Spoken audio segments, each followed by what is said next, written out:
What is up, guys? LL here with Etsy Entrepreneur. I wanted to do a quick training today on a hot topic and something that's on a lot of people's minds, which is Etsy advertising.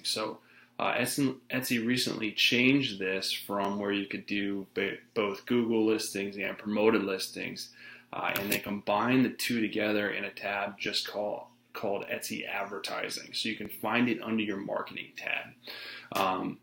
So maybe you've noticed that it changed, and it did combine them. The theory behind Etsy doing this is they want to simplify ads for people that want to make it easier for people to advertise, especially people that maybe haven't advertised or don't really have a good understanding of advertising. So they really kind of wanted to take a lot of the technical stuff out of it and just make it as easy as possible. So I'm going to kind of go through that.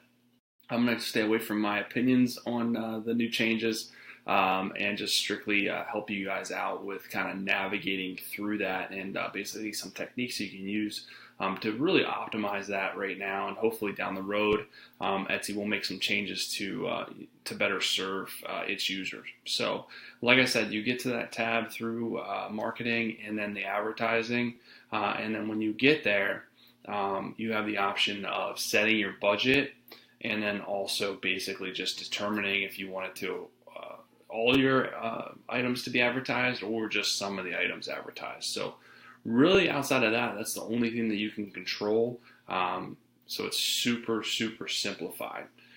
So you set your budget, and then you can select or unselect all of your listings or whichever listings you want.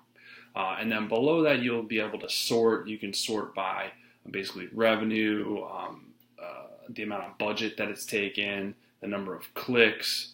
I think that's pretty much it as far as what you can sort by, to basically just gauge your ads performance for each listing. So what I would recommend doing is starting out with a smaller budget, just to kind of see how it's performing, and then check it after, I would check it after 1 or 2 weeks and just get in the habit of rechecking it, and then sort by the number, basically sort by your revenue and see your top generating, your best performing ads. And then you can also sort by the amount in the budget, how much budget each listing has taken. All right. So when you do that, you can determine if it's taking a lot more budget that you'd like it to spend. You can go in then above and turn off that listing. And then vice versa too. If it has a good amount of revenue, but you're still using a lot of your ad budget, it still may not be worth it for you to advertise that listing. So you really have to look at your own budget and see how much you're willing to spend, and kind of what your return will be. Usually a good starting point is most people would like at least 3 times ad spend. So for every dollar you spend, you would like $3 in revenue. So across the board, you can kind of see, you just take your total revenue and you divide it by the ad spend and see how much you're spending. And then you can look at individual listings too. So if your overall spend's good, then you can go in and start chipping away at your individual listings, and you can decide whether you want to take some of those off that aren't performing well for a little bit and maybe retry them later. So maybe your ratio of ad spend will improve if you make those adjustments. So I would set a mark on your calendar. I would start with a smaller budget, do all of your listings first, see how they're performing after 2 weeks, and then come back in and look at them and possibly make adjustments. Some things to keep in mind: there may be seasonalities to some of your listings, so that could impact performance as well. Sometimes it may take some time with the advertising algorithm to perform, so you may want to give it a little bit more extra time. And if you're using a smaller budget, it should be a little less concerning for you to do that.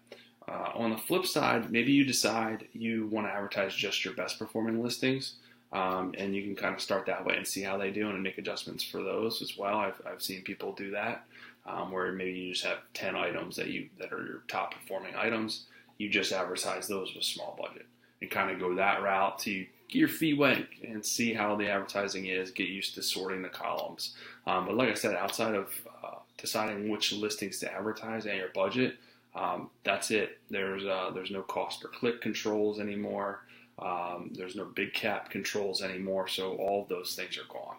But I would try those strategies out. It's going to kind of be a work in progress to see if it's worth, what advertising, which listings it may be worth or not worth you to advertise. But really, the only thing you can do is test that out, try it, get your feet wet, see how it's performing, and just make adjustments down the road. And realistically speaking, these are the same type of adjustments that you should have been making before. It's just actually a little bit more simplified now, a little bit less control now. So hopefully that helps as far as the new advertising platform. Like I said, there may be some changes down the road, and I will keep my eye on things. I will keep testing things, and I will be sure to make sure to let you guys know in future trainings. So hopefully that helps, guys. Have an awesome rest of your day.